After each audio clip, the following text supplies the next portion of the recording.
Hello student, आप सभी को अपने चैनल एग्जाम प्री में स्वागत है। तो आज क्लास वर्णिका जो है 2, इसको हिंदी का जो देखने जा रहे हैं, धरती कब तक घूमेगी, जिसके लेखक है सावरदहिया। यह जो है आपका आखिरी क्लास है, ठीक है, 5वां चैप्टर, ठीक है। तो इसका क्वेश्चन आंसर देखने जा रहे हैं जो आपके एग्जाम में बहुत बार पूछे जाते हैं। अगर पार्ट 1, पार्ट 2, पार्ट 3, पार्ट 4 नहीं देखें, ठीक है, चैप्टर नंबर 1, 2, 3, 4 नहीं देखे तो उसको जाइए, आप प्ले लिस्ट में सभी मिल जाएगा, ठीक है। तो चलिए हम यहाँ से आगे बढ़ते हैं और उसको जाके देख के कंप्लीट करिएगा। सीता अपने ही घर में क्यों घुटन महसूस करती है, ठीक है। सीता अपने ही घर में क्यों घुटन महसूस करती है, तो आपका उत्तर होगा राजस्थानी भाषा के प्रमुख कहानीकार सावरदहिया द्वारा धरती कब तक घूमेगी शीर्षक पाठ रचित है। आंसर होगा सीता को अपने ही घर में घुटन इसलिए महसूस होता है कि 2 जून की रोटी के लिए तीनों बेटे की तरफ एक एक माह रहकर जीवन व्यतीत करती है। इसलिए इसलिए सीता को अपने ही घर में घुटन महसूस होती है, ठीक है। इसका आंसर फिर से दोहराते हैं। सीता को अपने ही घर में घुटन इसलिए महसूस होता है कि 2 जून की रोटी के लिए तीनों बेटे की तरफ एक एक माह रहकर जीवन व्यतीत करती है, इसलिए सीता को अपने ही घर में घुटन महसूस होती है। चलिए क्वेश्चन नंबर 2 देखेगा। क्वेश्चन नंबर 2 में कहते हैं कि पाली बदलने पर, ठीक है, पाली बदलने पर दादी माँ के खाने को लेकर बच्चे खुश होते जबकि उनके माता पिता न खुश। बच्चे की खुशी और माता पिता की नाखुशी के बारे में विचार करें, ठीक है। क्वेश्चन नंबर 2 का आंसर देखिएगा। राजस्थानी भाषा के प्रमुख कहानीकार सावरदहिया द्वारा धरती कब तक घूमेगी शीर्षक पाठ रचित है। बच्चे इसलिए खुश होते थे, ठीक है, बच्चे इसलिए खुश होते थे कि उसे लगता था कि दादी माँ के साथ, ठीक है, माँ के साथ खाएंगे और खेलेंगे, लेकिन उनके माता पिता नाखुश इसलिए होते थे कि उसे खिलाना पड़ता था। अतः बच्चे की खुशी और माता पिता की नाखुशी का यही कारण था। नेक्स्ट क्वेश्चन, क्वेश्चन नंबर 3 देखिएगा, ठीक है।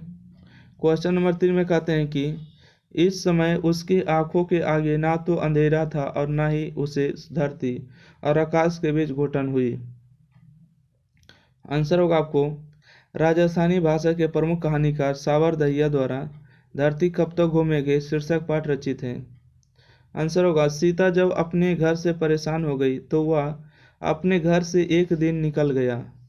एक दिन क्या हुआ, निकल गया, जिसके कारण ना तो उससे के आंखों के आगे अंधेरा और ना ही धरती और आकाश के बीच घुटन हुई, ठीक है। क्या क्वेश्चन था, 3 क्वेश्चन, आगे भी क्वेश्चन है। आइए क्वेश्चन नंबर 4। क्वेश्चन नंबर 4 में है कि सीता का चरित्र चित्रण करें, ठीक है। बीवीआई क्वेश्चन आपके एग्जाम में पूछे जाते हैं। सीता का चरित्र चित्रण करें। आंसर होगा राजस्थानी भाषा के प्रमुख कहानीकार सावरदहिया द्वारा धरती कब तक घूमेगी शीर्षक पाठ रचित है।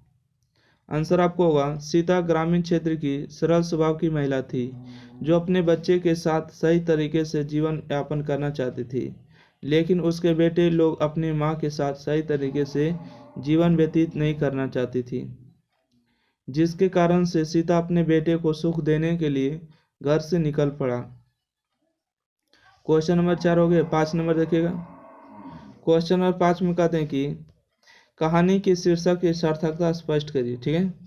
कहानी के शीर्षक की सार्थकता स्पष्ट करिए। तो आपका आंसर होगा राजस्थानी भाषा के प्रमुख कहानीकार सावरदहिया द्वारा धरती कब तक घूमेगी शीर्षक पाठ रचित है।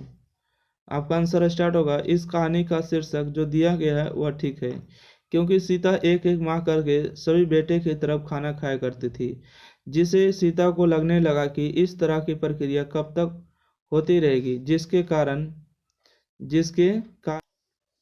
जिसके कारण सीता परेशान हो चुकी थी। इसलिए इस पाठ का शीर्षक धरती कब तक घूमेगी रखा गया, ठीक है। इस क्वेश्चन का आंसर फिर से दोहराते हैं। इस कहानी का शीर्षक जो दिया गया है वह ठीक है, क्योंकि सीता एक एक माह करके सभी बेटे की तरफ खाना खाया करती थी, जिसे सीता को लगने लगा कि इस तरह की प्रक्रिया कब तक होती रहेगी, जिसके कारण सीता परेशान हो चुकी थी। इसलिए इस पाठ का शीर्षक धरती कब तक घूमेगी रखा गया है, जो ठीक है, ठीक है। और यहाँ से आपको वर्णिका का जो क्वेश्चन आंसर था समाप्त हो गया, ठीक है। अब मिलेंगे गोधूली ला, ठीक है। गोधूली का जो आंसर होता है 100 नंबर, ठीक है, उसमें क्वेश्चन आंसर कंप्लीट करेंगे। तो वीडियो अच्छा लगे तो लाइक शेयर, चैनल को सब्सक्राइब करिएगा। अब दोस्तों के पास शेयर करेगा, ठीक है। Thank you.